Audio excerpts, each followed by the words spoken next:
اولاد ایک بہت بڑی نعمت ہے اللہ تبارک و تعالیٰ کی، لیکن جتنی بڑی نعمت ہے اتنی بڑی آزمائش ہے اپنے والدین کے لیے۔ قرآن پاک کے 28ویں پارے کی سورہ المنافقون کی آخری آیات ہے،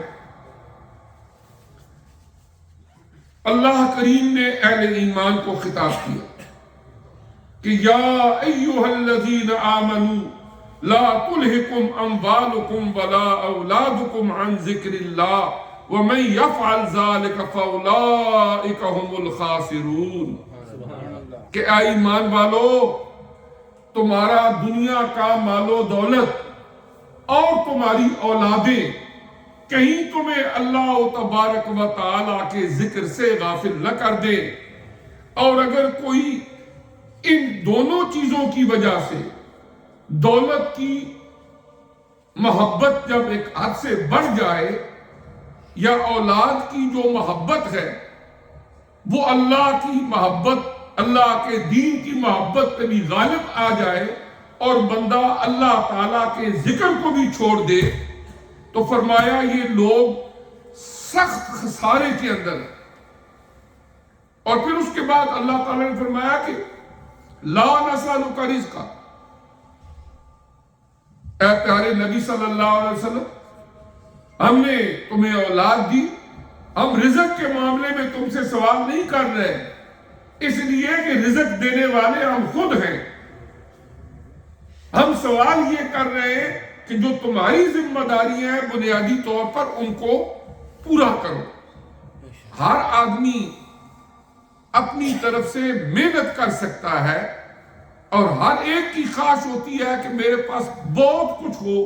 پتہ نہیں کتنی حسرتیں اس کے اندر دبی ہوتی ہیں، لیکن ملتا وہی ہے جو اللہ نے اس کے مقدر میں رکھا ہے۔ اگر ایک بندہ فارمر ہے، زمیندار ہے، تو میکسیمم وہ یہی کر سکتا ہے کہ ٹائم پر ہل چلائے، ٹائم پر کھاد ڈالے، اس کے بعد دانہ زمین میں بو دے۔ اب کیا ہوگا کیا نہیں ہوگا،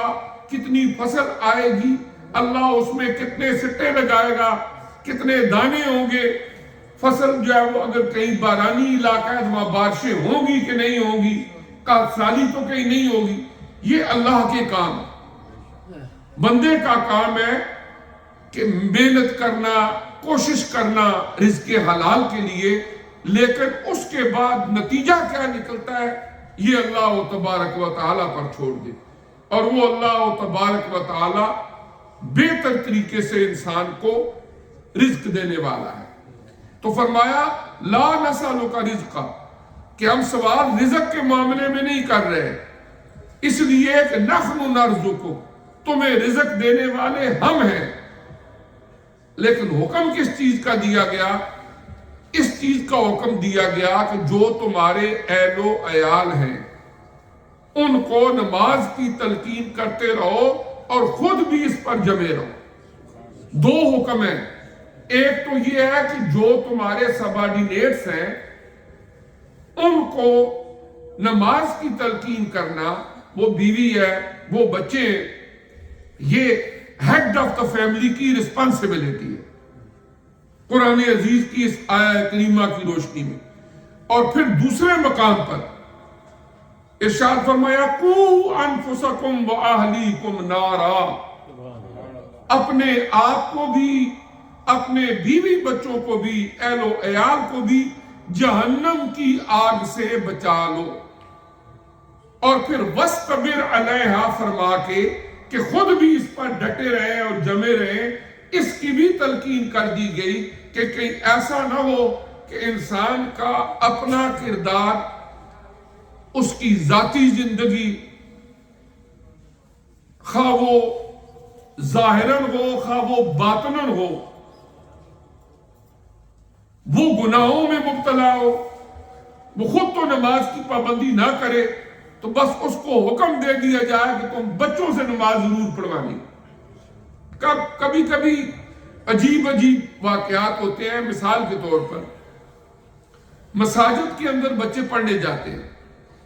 اور چونکہ ایوننگ میں کلاسز ہوتی ہیں اور نمازوں کے بھی اوقات ہوتے ہیں، بچہ مسجد میں آیا، اس نے قرآن پڑھا، اس کے بعد نماز کا وقت ہو گیا، اس نے جماعت کے ساتھ نماز پڑھی۔ کئی والد جو گاڑی پہ لینے آتے ہیں وہ باہر گاڑی میں کھڑے انتظار کرتے رہتے ہیں، بچہ آئے نماز پڑھ کے تو میں اس کو لے کے جاؤں۔ وہ خود نہیں کیا کہتے کہ بچہ نماز پڑھ رہا ہے تو میں خود بھی جاؤں، چلو نماز کا ٹائم ہے نماز پڑھ لوں اور پھر بچے کو لے لوں۔ وہ باہر گاڑی میں کسی کے فون پہ یا اور ایکٹیویٹیز، لیکن یہ ہے کہ انتظار میں کہ بچہ نماز پڑھ کے آئے تو میں اس کو لے کے جاؤں۔ تو یہاں پر حکم کیا دیا گیا کہ خود بھی اس پر قائم رہو، خود بھی اس پر ڈٹے رہو، اور پھر ہی اس میں اثر بھی ہوگا۔ آپ دیکھیں نا، اگر ایک آدمی کوئی بھی ہے، کامن سینس کی بات ہے، ایک عمل خود نہیں کرتا، ظاہر ہے وہ دوسرے کو اس سے کہتا ہے اس سے اجتناب کرو، اس سے بچو۔ فرض کیا گھر کے اندر باپ ہے، اس کو سگریٹ نوشی کا نشہ ہے یا شوق ہے، جو بھی ہے، وہ گھر میں سب کے سامنے سگریٹ پیتا ہے، اگلے دن بچہ بھی ایک سگریٹ اٹھا لیتا ہے، وہ بھی پینا شروع کر دیتا ہے، وہ سوچتا ہوگا کہ اچھا ہی کام ہوگا تو ابو بھی کرتے ہیں۔ اب وہ اس کو ڈانٹے، تو کیا یہ کر رہا ہے، یہ سخت نقصان دہ ہے، اس پر کوئی اثر نہیں ہوگا۔ کیوں اثر نہیں ہوگا؟ اس لیے کہ اسے پتہ ہے کہ خود تو روز کرتے ہیں اور مجھے کیوں اس سے منع کرتے ہیں۔ اثر تبھی ہوگا کہ جو بندہ خود بھی محتاط ہوگا کسی کام سے، اور پھر بچوں کو بھی کہے گا کہ تم اس سے بچو اور محتاط ہو۔